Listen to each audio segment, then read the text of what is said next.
Okay. And shall we mute? Yeah, if you want to go ahead and mute, now would be an appropriate time to do so. So I guess welcome everybody to First Presbyterian Forum. This is Sunday, December, let's call it the 6th, 2020. Dan Deffenbaugh is joining us again this Sunday. We're always pleased to have him with us. And we're going to take a look. I think this is a two-part, maybe three-part series. Dan will correct me.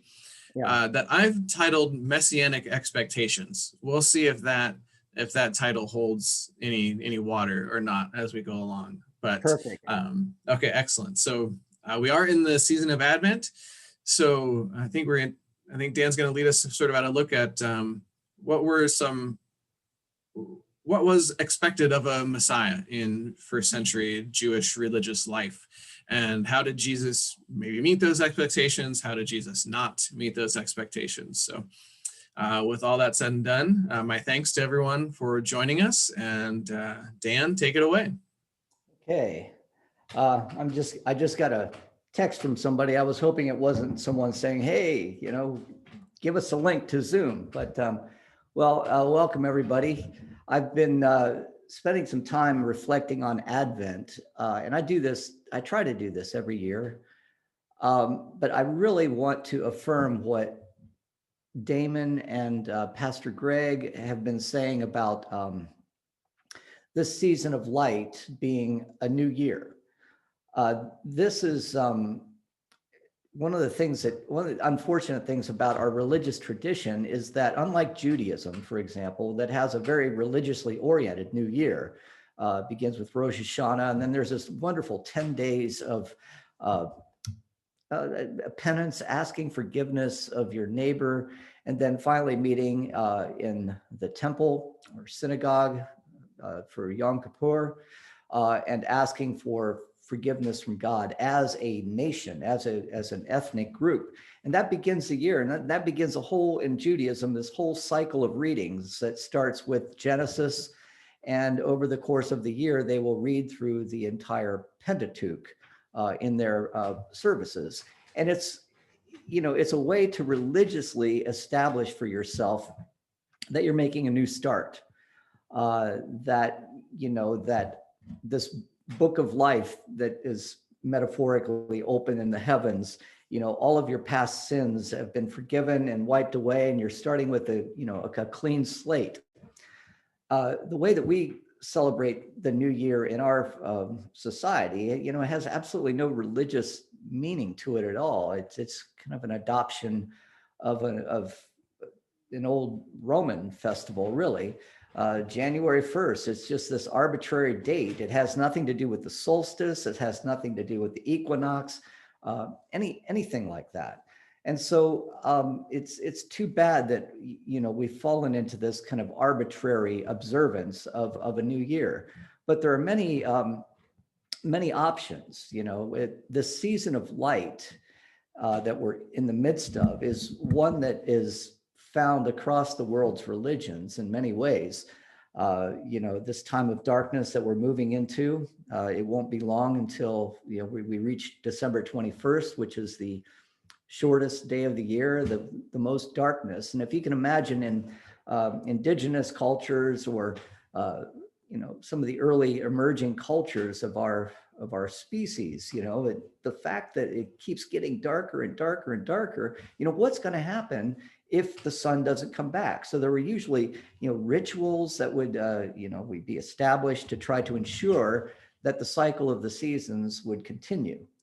And we see this also in the Jewish tradition of Hanukkah, the Festival of Lights, ostensibly a commemoration of the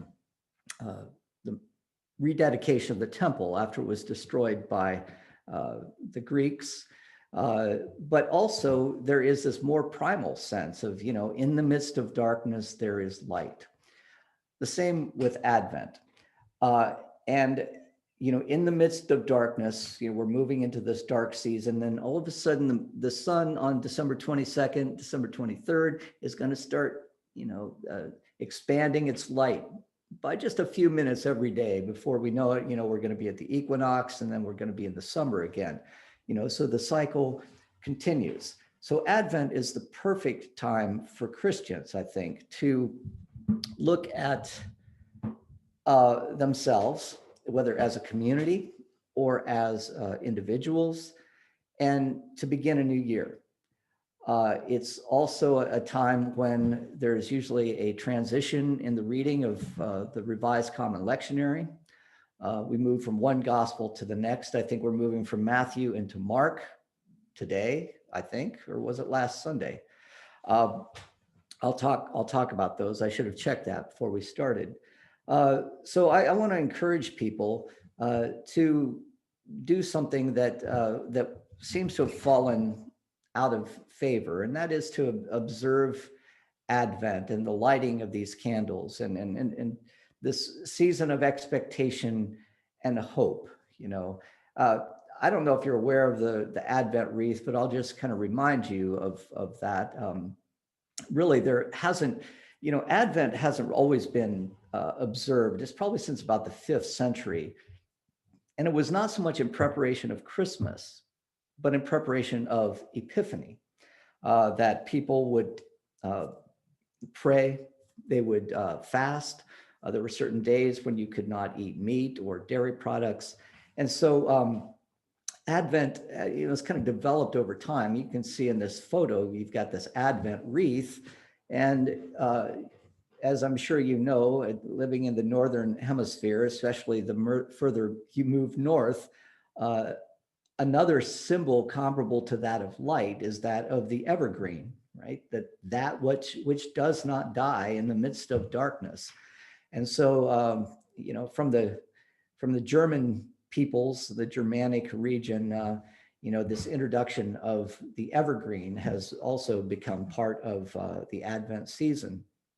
But the 3 candles, or I should say 4 candles, and in some Advent wreaths, not all, but in some Advent wreaths, you have a white candle in the middle, which represents Christ. And so each of these 4 candles represents one of the Advent Sundays. And all of them, the season of Advent is a season of expectation and hope, looking forward to the future. And there's a threefold expectation that we're talking about here. First of all, yes, we're reliving the expectation of the coming of the Messiah, the coming of Christ, 2,000 years ago. But there's also the expectation of Christ's return. As we've known from our Wednesday book group, that played a major and continues to play a major role in the church. But the one that doesn't often get emphasized is the advent of Christ into your personal life, into your heart. A season of time and reflection of trying to open that door, open that sense of hope and expectation that a new encounter with Christ can take place. And so we like these Advent candles, and they all have different meanings and different traditions. But in the Protestant tradition, and the one that we possibly grew up with, and I'd like to ask your Advent memories here. The first candle, purple being the color of Advent, representing hope. So last Sunday would have been the Sunday of hope. The second candle, faith. And then the third candle is kind of like it's a small break in the Advent season. And I'm not sure if I'm saying this right, but Gaudete, Gaudete or Gaudete.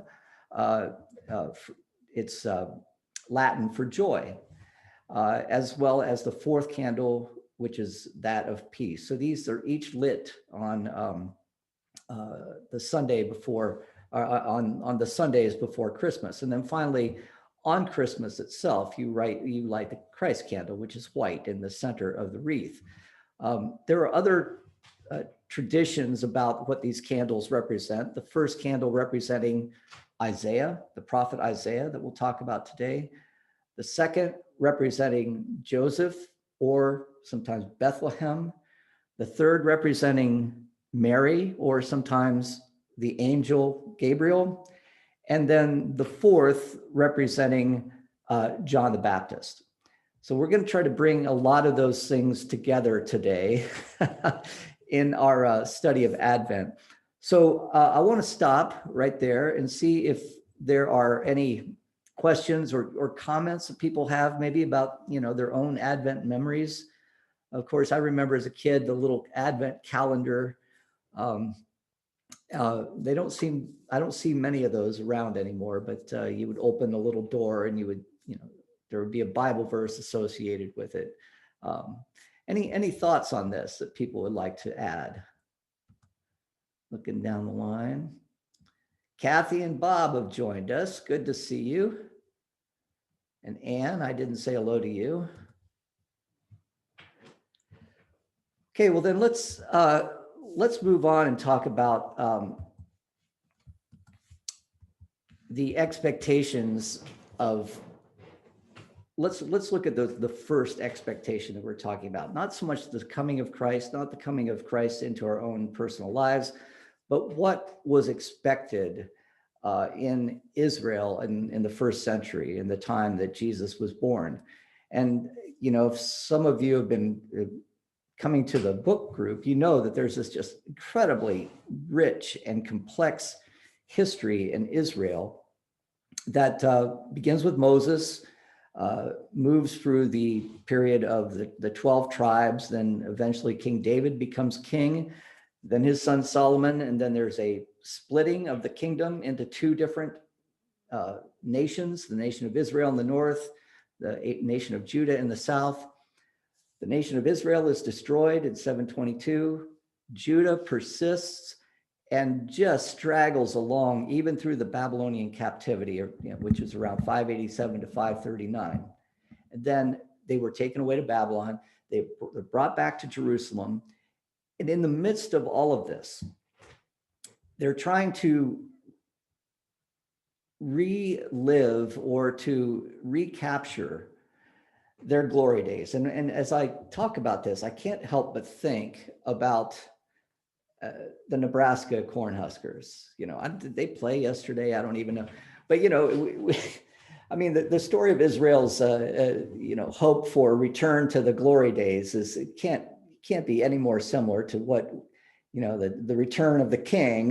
We had Tom Osborne who coached this wonderful team in the 90s that won the national championship. And ever since then, everything has just fallen apart. We just can't. And then eventually, last couple of years ago, there was the possibility that a Messiah, one of our own, would return. Scott Frost would come back and, lead the team back to its original standing, and then we'd be king of the hill once again.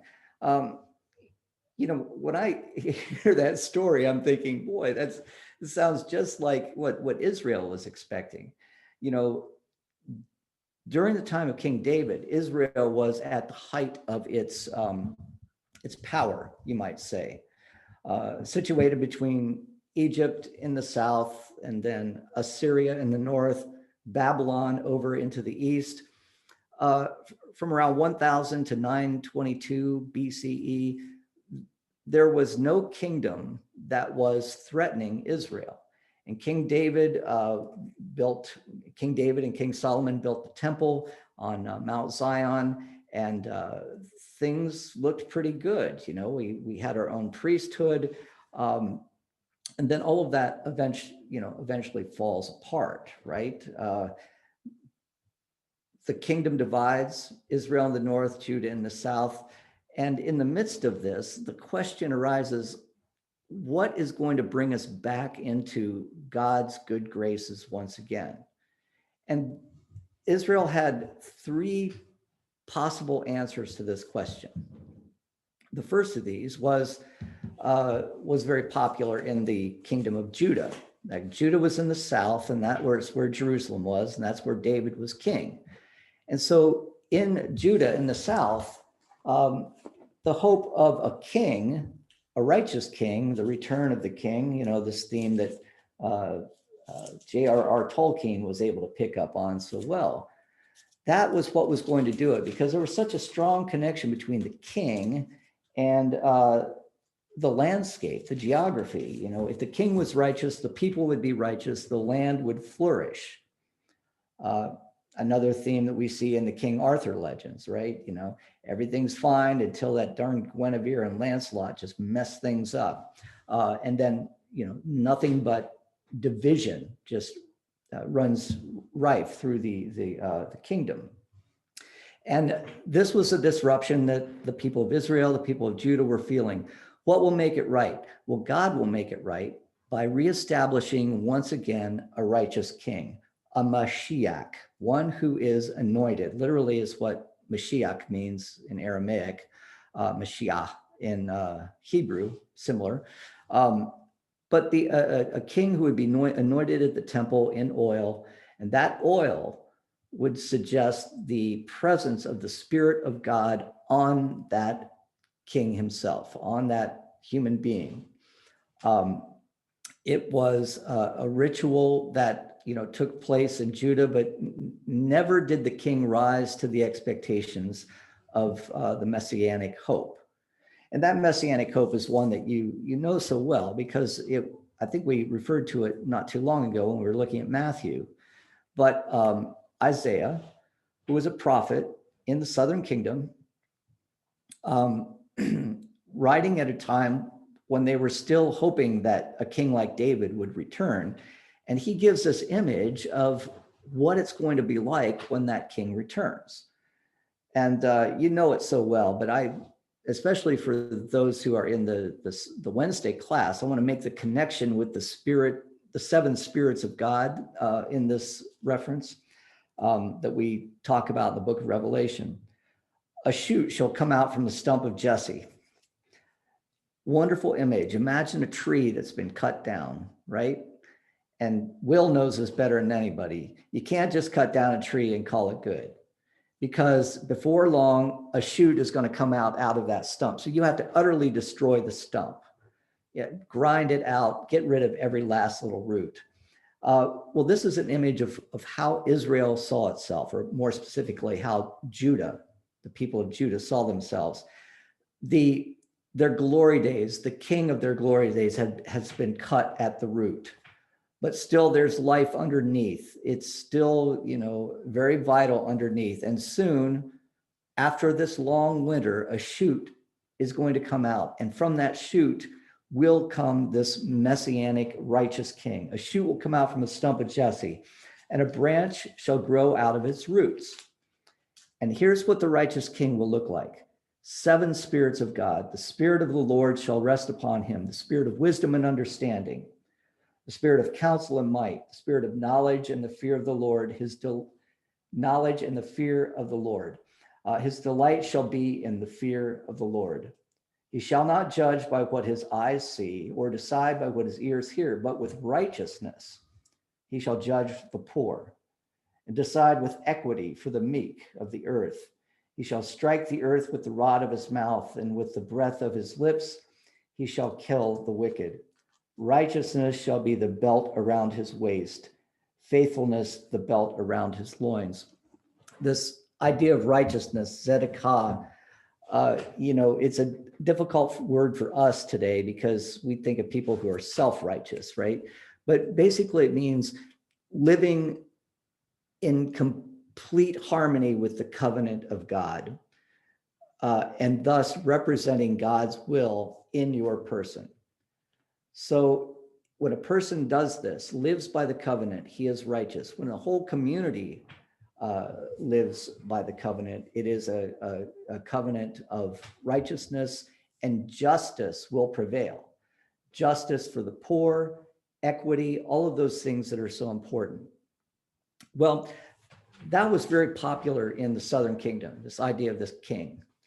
But there were other options, a high priest, for example, one who, if you know the Jewish ritual on the Day of Atonement, goes before God and goes into the Holy of Holies and asks for atonement of the sins of the people of Israel. And of course, to be able to do this, you have to be a righteous person yourself. You know how the Jews are so concerned about coming before God with an unclean nature. So perhaps the Messiah is not a king, but is going to be a high priest, the way that Aaron was a high priest. In many ways, Moses, came before God as well. But there was another option too, and that is that the Messiah is going to be a great prophet. And this goes back even further than David, back to Moses himself, a prophet who speaks for God, who represents God, who is the mouthpiece of the God of Israel, who brings a new covenant, establishes a new way of being in the land that just exudes the righteousness and justice that is so important. So these three images are in the minds of people in the first century. Now, there's also this other possibility. Remember the king, when that king is established, the righteous king, there are certain signs that we're going to know that this is the king himself. The wolf shall live with the lamb, the leopard shall lie down with the kid, the calf and the lion and the fatling together, and the little child shall lead them. The cow and the bear shall graze, their young shall lie down together. That's a symbol of peace, a sign in which even, the very laws of nature seem to be, put aside. 1,000 years down the line, after, people are claiming certain folks are the Messiah, for example, Jesus, one of the ways the Jews are going to say, hey, look, this guy wasn't the Messiah, because look, lions and lambs aren't laying down with each other, or wolves and lambs are not lying down with each other. Peace has not been established in the land. The blind do not see, the lame still are, walking around lame, or trying to walk around lame, doing the best they can. If that's the case, then Jesus apparently was not the Messiah. So when the followers of Jesus were trying to establish the fact that he, in fact, was the Messiah, they had a real rough row to hoe because, excuse me, my nose keeps itching me. I don't know why that is.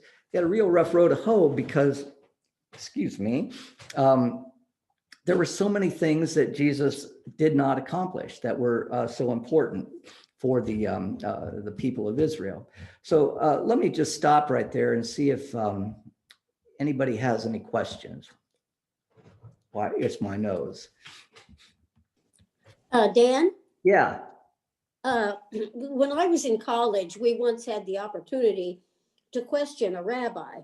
And what I said to him was, you don't believe that Jesus was the Messiah. And he said, no, and you don't either. And then he said exactly what you're saying, because look, we're watching for the Messiah. And when the second coming comes, or whatever that means, then you'll know that there's a Messiah. But I thought that was kind of it opened my eyes. Yeah, it's exactly right. So that being the case, the followers of Jesus in the first century, if they were going to claim that he was the Messiah, they had a pretty big PR campaign to have to put out there, right? We have to teach people, we have to impress upon people how to read, let's say, between the lines of the Old Testament prophecies. And that was a hard thing to do. First of all, we're not going to say he was a king, but he was a different kind of king. He was a king who was righteous, but he was not sullied by all of the political intrigue that kings, even David himself, got caught up in. He was a high priest, but a different kind of a high priest. Instead of offering a sacrifice, he was a sacrifice. And he was a prophet like Moses, who came to bring a new covenant. And this was very difficult. And they would draw upon prophetic texts from the Old Testament to try to bolster their argument. Well, one of those and this is where we're going to make kind of a slight change in our study here. So what I call the curious case of John the Baptist. People were trying to claim that Jesus was the Messiah, right? Christians were trying to draw upon the prophetic tradition and show ways in which Jesus fit that typology. We saw this in the Gospel of Matthew. That he was born of a virgin. Out of Egypt, I called my son. All of those prophecies that we find in the first few chapters of Matthew. But there's a problem with this because there's this other guy that's on the scene whose name is John the Baptist. And we know very clearly that John the Baptist baptized Jesus. And so the question among early Christians was, well, Jesus must have been an apostle of John the Baptist, right? Now, remember, in the first century, this guy, John the Baptist, was far more popular than Jesus of Nazareth. The reason we know this is if we read a book by a man by the name of Josephus, writing towards the end of the first century. He was the historian trying to explain to the Romans who all of these Jews were and why they had these crazy rituals. He has a whole chapter on John the Baptist. Now, this is Josephus writing about a guy who lived 40 years before him, John the Baptist. So still in the mind of people around 80 of the Common Era, John the Baptist was a significant figure. Josephus says absolutely nothing about Jesus of Nazareth. He does say something about Christians, but it's just kind of like a little off, that they follow this man who they believe to be the Christ, but, nothing about this Jesus of Nazareth, anything. But John the Baptist was very well known. I mean, it was clear, according even to Josephus, that he was beheaded by Herod Antipas. So some controversy arises in the early church. How do you know Jesus was the Messiah? Because John the Baptist seemed to be far more messianic than Jesus was. I mean, if you're looking for not a king, not a priest, but a new prophet like Moses, hey, here it is. John the Baptist lives in the wilderness. Where did Moses live?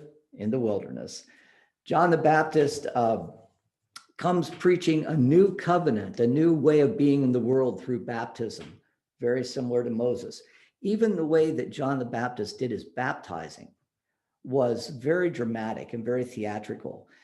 It's kind of a throwaway little line in the New Testament, but you often hear that John was baptizing on the other side of the Jordan, not in the Jordan, but on the other side of the Jordan. What is that? What is that reference to? Well, it's very clear that what John was trying to do is bring people out of the land of the Romans, right? Palestine, as it was being called, across the Jordan River, over into an area called the Transjordan.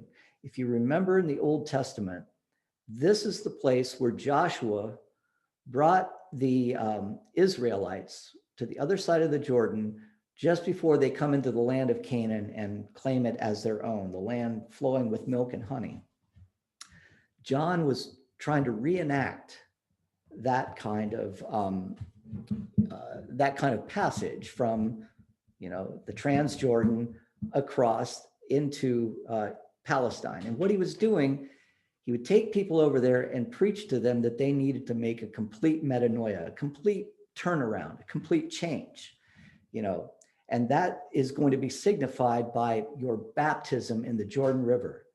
So just as your ancestors, 1,000, 1,200 years before you, passed through the Jordan River into a new land flowing with milk and honey, I, John, a new Joshua, so to speak, Yeshua is actually the name, I'm going to take you through the baptism of the Jordan River so that you can return to Palestine and live under a new covenant, not under Roman rule, but under a new way of being in the presence of God. That was really, really powerful stuff. And so it really impressed upon a lot of people, oh, wow, it's John the Baptist. I mean, he's got something new going on. Perhaps he's the Messiah. And that was one of the biggest controversies that the early Christians had to overcome, trying to explain why John the Baptist wasn't the Messiah and Jesus actually was. And so it's really interesting if you look at how how the New Testament Gospels are written. You can see signs in the Gospels that over a period of about 30 or 40 years, Mark was written in 70, you might remember, Matthew and Luke in 85, roughly, and then finally John in about 100 of the Common Era. In Mark, it says very clearly, John was, this after Jesus was baptized by John. And then Mark and Luke have these wonderful stories about Jesus being baptized and the Spirit of God coming down and the voice saying, "This is my son with whom I am pleased, listen to him." But by the time you get to the Gospel of John, the baptism of Jesus is kind of pushed away because the question is, okay, if Jesus is Son of God, then why does he need to be baptized by John? If Jesus is a sinless person, if Jesus is righteous from birth, then why does he need to be baptized, for the, forgiveness of sins, as John was doing? And that's a conundrum. That creates a real conundrum. And so you even see in Matthew and Luke that John says this to Jesus, right? Hey, you should be baptizing me, not me baptizing you. And the answer that Christians were giving at the time that this was being written is, hey, this has to be done to fulfill the tradition, to fulfill prophecy. But there's evidence that the Christians were, trying to make this argument, were really embellishing things a little bit more than they probably should have. And I want to give you an example of this, but I've been going on now for a good 15 minutes. And I want to ask and see if there are any questions that you can, that you want to bring up or comments. Kathy, you'll be happy. We will be talking about Luke today. I hope we'll get into it.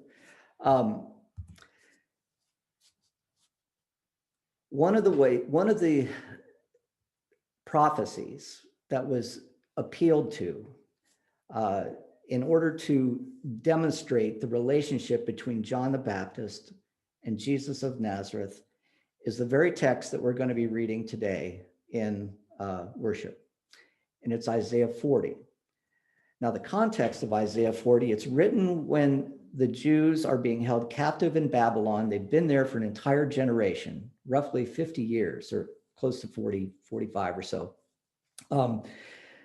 And Isaiah, who is a priest himself, wants to assure them that their time, the pandemic's almost over. If you want to put it in common context, right? Hey, a vaccine is on its way. God is going to redeem us and bring us back into the land of Jerusalem, back to the place where we can be truly the people that we're meant to be. So this is how the text goes. This is Isaiah speaking to the people of the exile, looking, and they are in an attitude of despair. But Isaiah wants that despair to be dispelled, and he's going to draw on an image that is familiar to them of Moses in the wilderness and finding a new land. I'm reading from chapter 40, verses 1 through 5 or so. Comfort, O comfort my people, says your God. Speak tenderly to Jerusalem and cry to her that she has served her term, that her penalty is paid, that she has received from the Lord's hand double for all her sins. Your punishment is over. Something new is about to happen. And here is the text that I want to focus on because it's extraordinary just at how Mark later on comes to interpret it. A voice cries out, "In the wilderness, prepare the way of the Lord. Make straight in the desert a highway for our God. Every valley shall be lifted up, and every mountain and hill be made low. The uneven ground shall become level, and the rough places plain. Then the glory of the Lord shall be revealed, and all people shall see it together, for the mouth of the Lord has spoken." So you folks in Babylon, a voice is crying out. That wilderness that Moses knew, well, there's a wilderness that stands between us and Babylon and Jerusalem. But guess what? God is going to make a straight path through that wilderness. We're not going to take the traditional route along the Fertile Crescent, which is, some about 500 extra miles. We're going to go straight through the wilderness, and we're going to be led by the Spirit of God himself. But note what the text says, and note the punctuation. A voice cries out, comma, quotation marks. "In the wilderness, prepare a way for the Lord," right? Well, when the early Christians, Mark in particular, was trying to explain, when Mark and the early Christians were trying to explain who Jesus was, they, of course, appealed to prophecy. And one of the prophecies that Mark appeals to is the Gospel of Mark, is the Isaiah passage that we just read. And so I want to read for you how Mark opens. And I can't remember if we did this last Sunday or if we're doing it this Sunday. But this is the beginning. And Mark is going to try to emphasize that Jesus is the Messiah here. In the beginning of the beginning of the good news of Jesus Christ, the Son of God, as it is written in the prophet Isaiah, "See, I am sending my messenger ahead of you who will prepare your way. The voice of one crying out in the wilderness, prepare the way of the Lord, make his path straight." Is that what Isaiah says? The voice cries out, "In the wilderness, prepare a way for the Lord." We have no idea where Mark is getting this, but this is not Isaiah. This is not what Isaiah is saying. Mark is saying that Isaiah is saying this: "I'm preparing a messenger for you who's going to prepare the way, and he's the voice of one crying in the wilderness." That is distinctly different from Isaiah's voice that's crying out that the wilderness is the place where a path is going to be created. There's no reference in Isaiah to somebody who's going to prepare the way for the Messiah. So, I always hate to point this out in classes with students because, of course, I'm showing how the Bible is wrong and things like this. I'm not trying to say that. What I am trying to say is that there was a very important task that Christians, Mark, and specifically here, had before them in trying to explain how this guy, John the Baptist, was not the Messiah and Jesus was. That was just one example of shaving the text a little bit. Well, it's like Isaiah says, "I'm going to prepare the way. There's going to be a voice crying in the wilderness." And any good scribe or Jewish rabbi would say, that's not what Mark said, or that's not what Isaiah says. But still, it gets placed into the book of Mark. Another way that John the Baptist comes to be seen as this harbinger of the coming of the kingdom. This is why he's so important to Advent. He's the one who prepares the way, who is proclaiming to people that the Messiah is yet to come. I'm not the Messiah, John says, but this guy Jesus is. And it's this wonderful story in Luke. And this is where I'm going to look to Kathy Amio because she likes the Gospel of Luke so much. And I'm going to guess it's because of the first couple of chapters that she likes it so much. But you probably know the story of, we looked at Matthew last time and that story of the angel who appears to Joseph, right? And says, "Joseph, your wife doesn't even mention her name. Your wife is with child, or at least not that I remember. I could be wrong about that. Your wife is with child, but don't dismiss her, marry her. And then you have the story of Jesus being born, wise men finding him in the house. Luke elaborates that story, and he does it in the context of this controversy about, hey, you're trying to tell me that this guy Jesus who died on the cross is a Messiah and not John the Baptist. John the Baptist seems to be a far better candidate for a prophet like Moses. I mean, out in the wilderness and all that kind of stuff. Don't try to tell me this, this Jesus as the Messiah. Well, Luke is going to put the kibosh on that.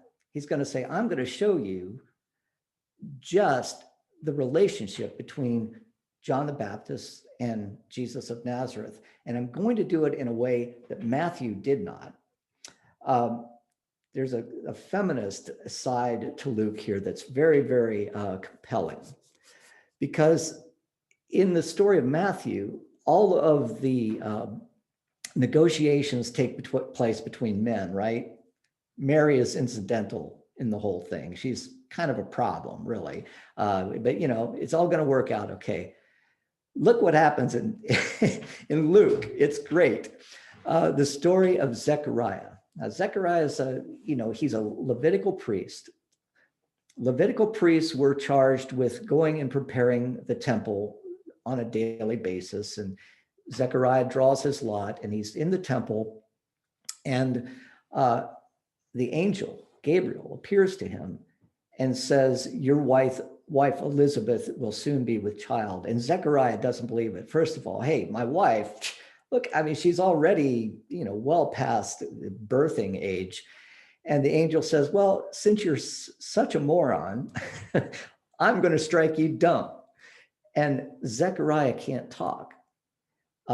And he remains mute until, as we find out, Elizabeth does have a child within her. And that child is John the Baptist. Then the story turns to Mary and Elizabeth. Mary is told that she is with child. And as way leads on to way, we find out that Mary and Elizabeth are cousins, right? Or that John the Baptist and Jesus would therefore have been related to each other.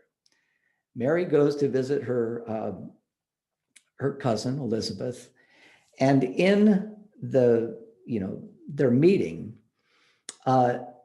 Elizabeth feels her child jump within her womb, as if to say, I'm preparing for the one who is in the womb of Mary, and here is the Messiah that's yet to come, right?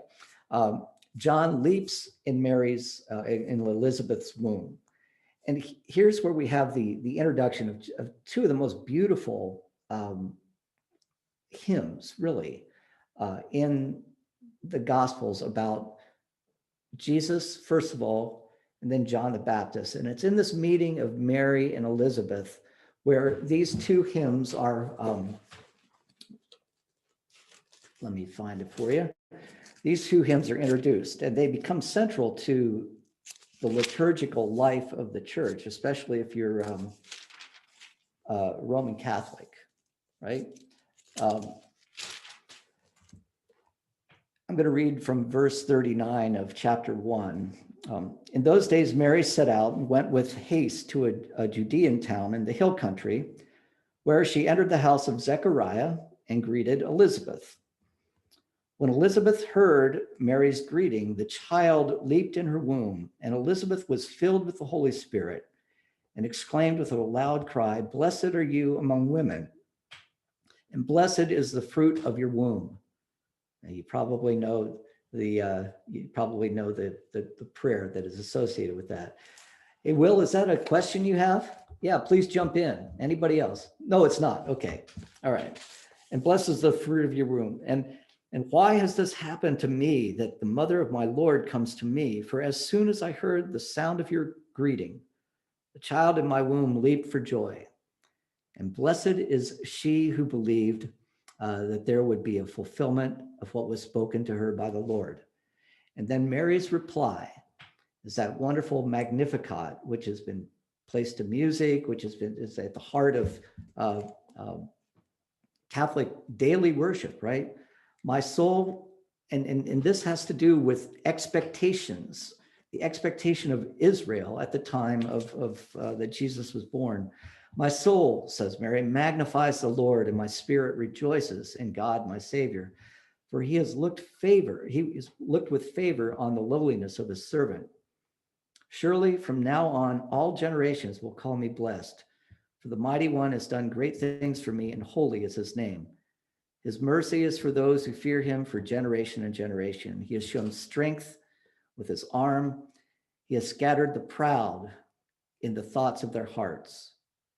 He has brought down the powerful from their thrones and lifted up the lowly. He has filled the hungry with good things, and the rich he sent away empty. He has helped his servant Israel in remembrance of his mercy, according to the promise he made to our ancestors, to Abraham and to his descendants forever.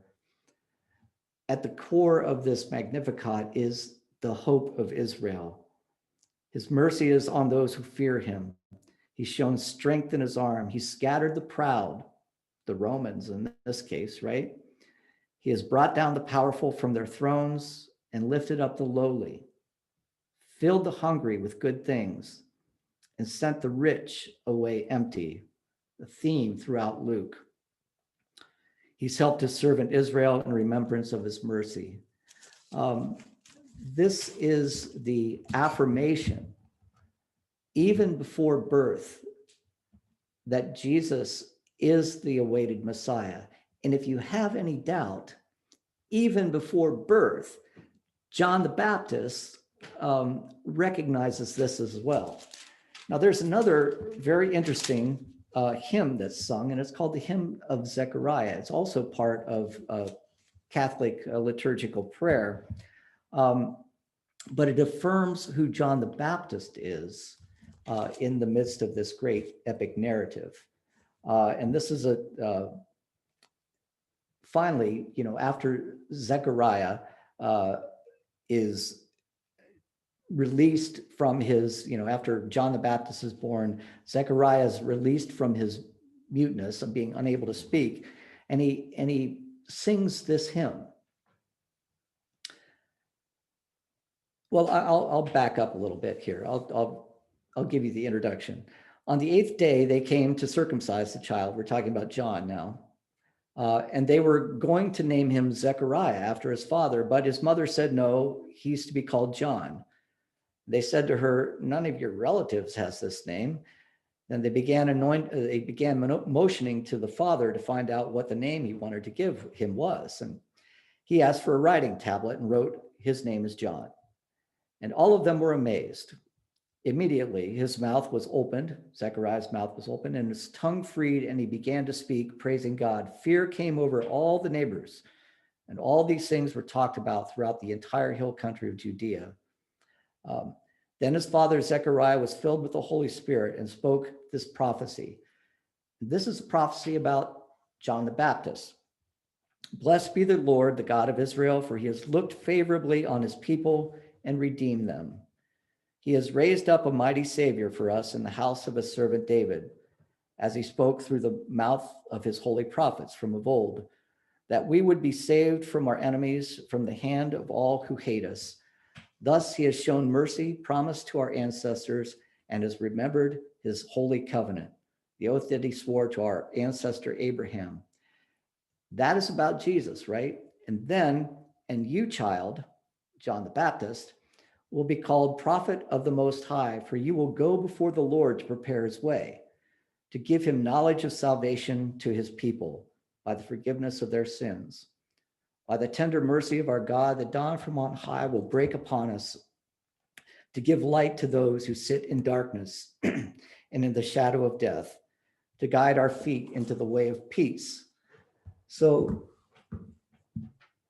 back again to the candle that we were talking about earlier, that fourth candle, let's say Here's the candle of hope, the candle of faith, the candle of joy, then the candle of peace, giving light to those who dwell in darkness. This candle of peace is also called the John the Baptist candle. All an attempt for Christians to try to emphasize in their sacred texts the fact that John the Baptist is not irrelevant, but he's not the Messiah. Jesus is the Messiah. But it was going to be a very hard road to try to establish there, because, look at everything that John has going for him. He does look like an old, Moses, from days gone by, baptizing, announcing a new kingdom, preaching in the wilderness.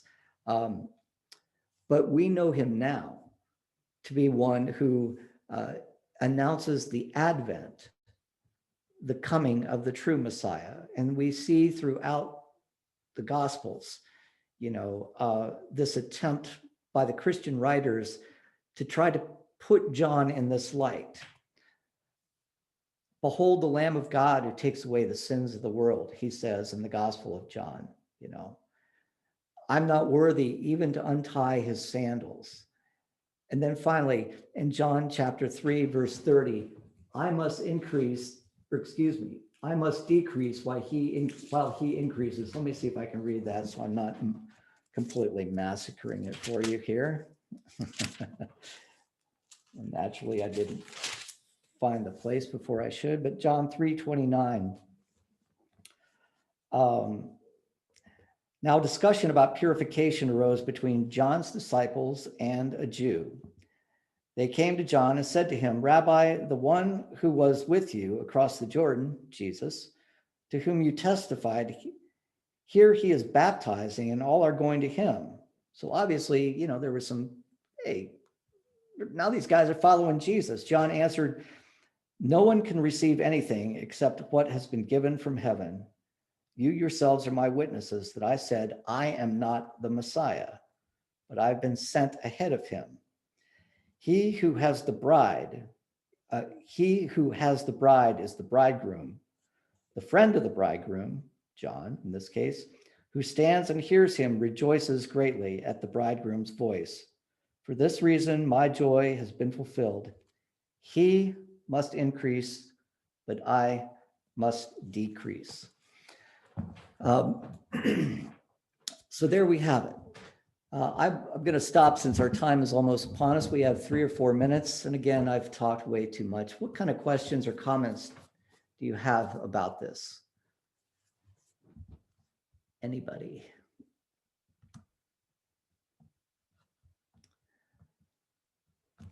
Well, if none, I hope I haven't dispelled too much about how, the Gospels were written. It's a difficult topic because I seem to be telling students when I teach this kind of thing in the classroom that the gospel is just fabricated in this way to try, as a kind of an apology, an apologia for why Jesus is the Messiah. Well, it is, but that doesn't make it any less divinely inspired. The hand of humans and the hand of God work together in order to create this highly complex and elaborate narrative of the coming of Christ and the affirmation of Christ as Messiah, the one to whom we look during this Advent season to bring light into the world, to bring light into our own lives, and to return at the appointed time.